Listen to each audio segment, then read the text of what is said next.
Hey, what's up? Welcome back din sa ating Childhood Sumholds TV. Alright, sa tayo nagbabalik muli mga babayan, no? Ayan, at wala tayong upload na itong nakaraang araw. Medyo naging busy lang tayo. Okay, so eto na nga at tayo'y nagbabalik para sa isa na namang reaction video at komentaryo at ating pag-uusapan ng mga latest news updates.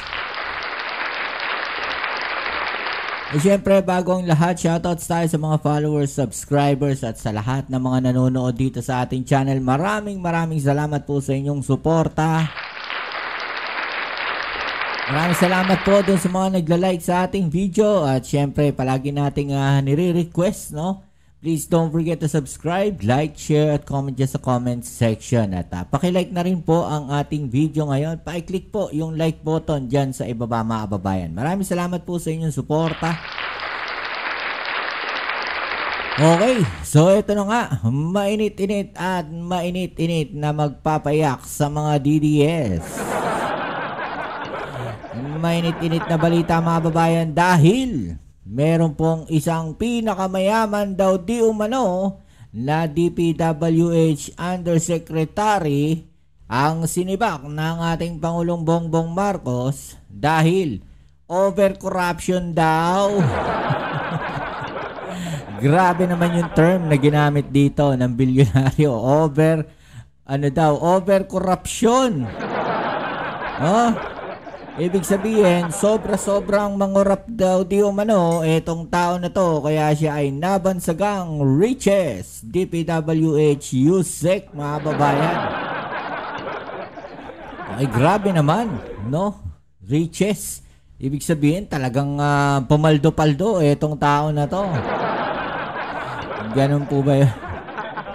Okay, so yan ang ating alamin ngayon. At syempre, mga babayan, no? Grabe, after ng naging pahayag ng ating Pangulong Bongbong Marcos dyan po sa sa kanyang zona. Kayo po ba naniniwala na talagang sobra-sobra na ang korupsyon, no? Ng ahensya ng ilang ahensya ng ating gobyerno, kasama na nga po itong DPWH.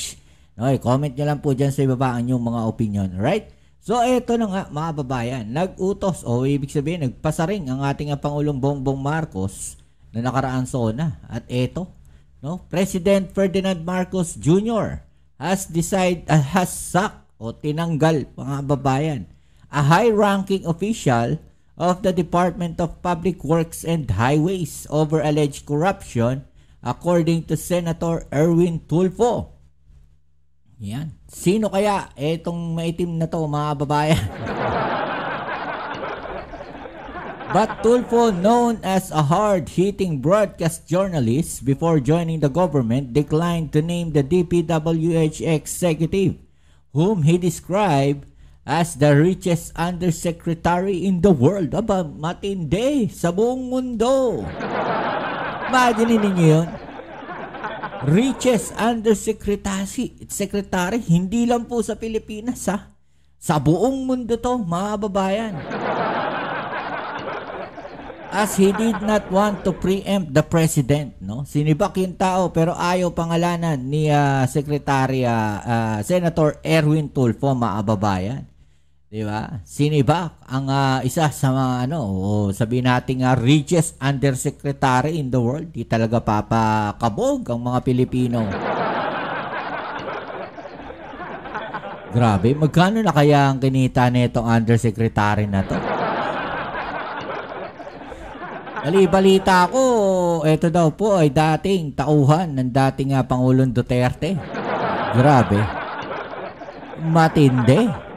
No? O eto yung balita mga babayan. Panoorin natin etong balita na to. Sinibak ni Pangulong Bongbong Marcos ang isang undersecretary ng Department of Public Works and Highways.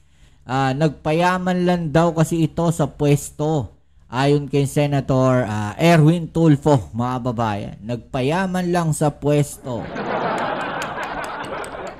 Alam niyo dati gusto kong magtrabaho dyan sa DPWH no? Kung alam ko lang baka mayaman na ako ngayon. Joke lang. No, kasi balita natin, dati ewan ko lang ngayon. No, kasi may mga ano daw diyan, may mga kesyo, may mga under the table daw, no? So unconfirmed naman, di ko na maalam 'yun. Di naman ako nagtrabaho diyan. Pero 'yun yung mga naririnig natin, no? Ibig sabihin, matagal na yung corruption talaga diyan po sa DPWH. Oh. Eto mga babayan. Sinibak ni Pangulong Bongbong Marcos ang isang undersecretary ng Department of Public Works and Highways o DPWH.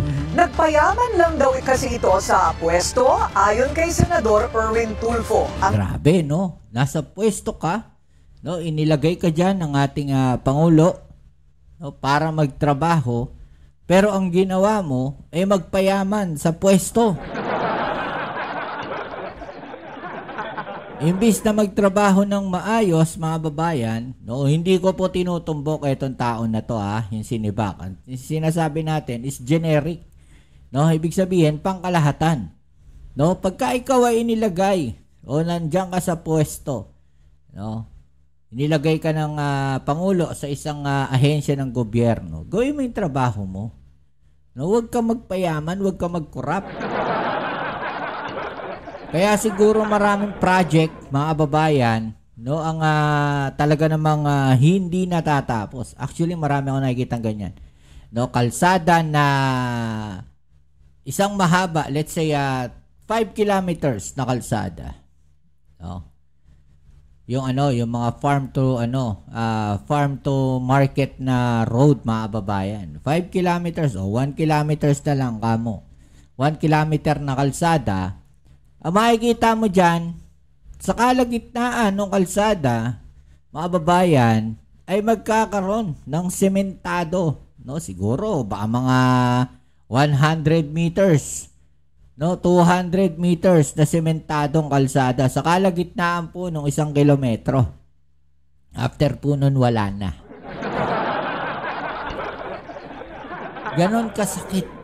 No, ganun kasaklap. Tapos makikita mo ang halaga ng project na yun ay milyon-milyon.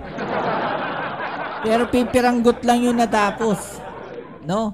Ilang taon aabutin bago matapos yung isang maliit. Minsan nga, hindi na natatapos. Dadurog na uli yung kalsadang ginawa nila na yun.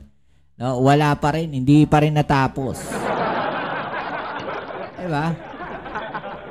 Detalye sa agenda report ni Dexter Ganibe ng Abante. Binunyag ni Senator Erwin Tulfo na kilala na ni PBBM ang mga nasa likod ng umano'y flood control project scam sa bansa. Sa isang panayam sa radyo, sinabi ni Tulfo na isang mataas na opisyal ng DPWH ang inalis sa pwesto at nilipat na sa kasagsagan ng investigasyon kasunod ng sona ng Pangulo. Hindi pa pinapangalanan ng opisyal, pero isinilarawan nito ni Tulfo na pinakamayamang undersecretary sa buong mundo. Oh, grabe, no? Imagine mo, sa buong mundo yan, mga babayan, hindi lang po sa Pilipinas, Antibay.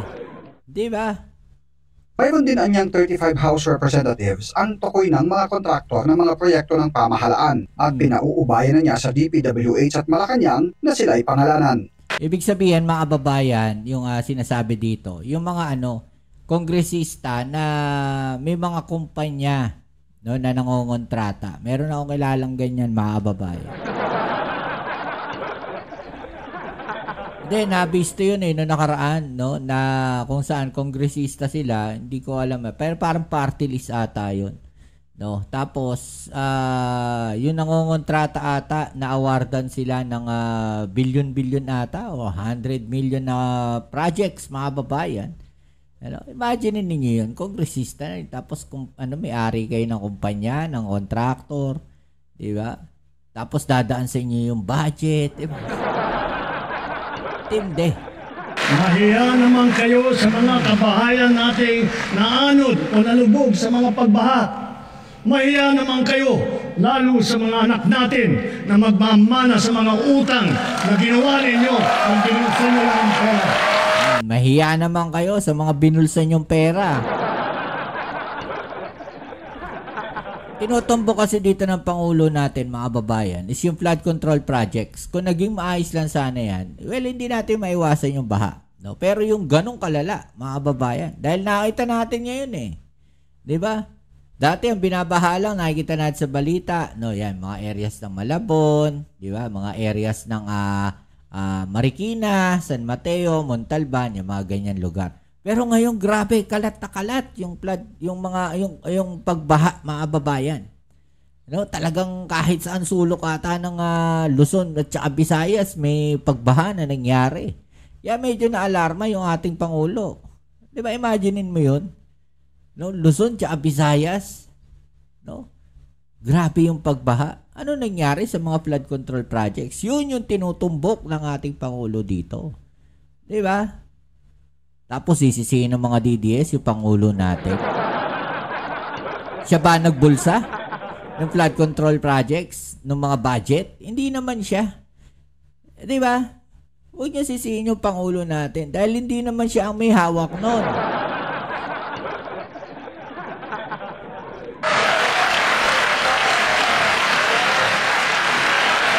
Sabi ni Sen. Erwin, kasama sa napuna ng Pangulo ang mga flood control project sa isang island province sa Region 4B o Mimaropa na pinaglaanan ng bilyon-bilyong pisong pondo pero mistulang lalong binaha ang lugar. Parang Palawan ata yan. Bago pa ang sona ng Pangulo, nagsagawa na ng consultative Palawan meeting yan. si Tulfo sa Palawan. Kasunod ng naranasang malawakang pagbaha Grabe, noong no? Pebrero. Dito nalaman ni Tulfo na ang mga dating daluyan ng tubig gaya ng mga creek sa Puerto Princesa, tinayuan na ng mga bahay o gusali. Nabatid na naitayo Nako, sino ang nagtayo ng bahay dyan? Bakit pinayagan? ito nang walang building permit mula sa City Engineering Office at may ilan namang kumuha lang nang maitayo na ang mga estruktura. Imagine ninyo yan.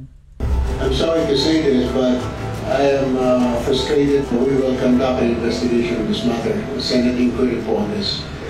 Ang mga waterways na pinayaw po ng bahay. I'll be calling for an immediate investigation of this matter para po ma-resolve ito once and for all. Nakatakda pang schedule ng Senado ang resolusyon ni Sen. Erwin na investigasyon sa malawakang pagbaha sa Palawan. Para sa agenda, Dexter. Ito yan, mga babayan. No, yung balita na yan. Pero, ayon kay Senator Amy Marcos, mga babayan, binuking ata ni Senator Amy Marcos. Tila pinangalanan naman ni Senator Amy Marcos ang sinasabing DPWH Undersecretary na nagpayaman umano sa pwesto. Nabanggit ng Senadora si Yusek Roberto Bernardo na siya umanong inalis ng kapatid niyan si Pangulong Bongbong Marcos. Eto na, pinangalanan na, mga babayan. Panoorin natin yung balita. Bumabaliktad na ata itong mga to. Tila pinangalanan naman ni Senador Amy Marcos ang sinasabing DPWH Yusek na nagpayaman umano sa pwesto. Grabe, Nabanggit no? ng Senadora si Yusek Roberto Bernardo na siya umanong inalis ng kapatid niyang si PBBM. Nangyari ito sa privilege speech ni Senate President Pro Tempore Jinggoy Estrada kaugnay ng bumagsak na tulay sa Kabagan, Isabela, Kamakailan. Ang balita ko, may isang Yusek Bernardo na tinanggal sa pwesto.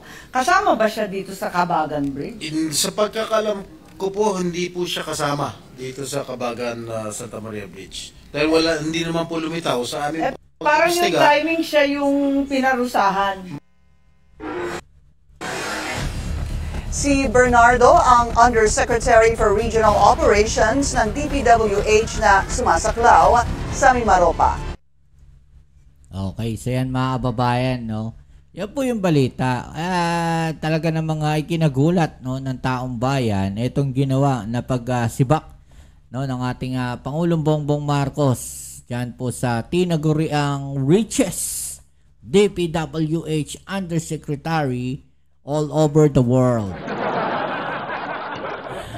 Grabe. Anong masasabi niyo dyan, mga babayan? I-comment sa ibaba niyo mga opinion na ating yung pag-usapan. Right?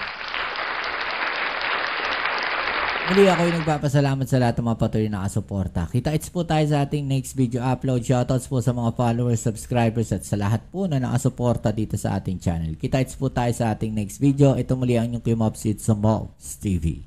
Peace. I'm out.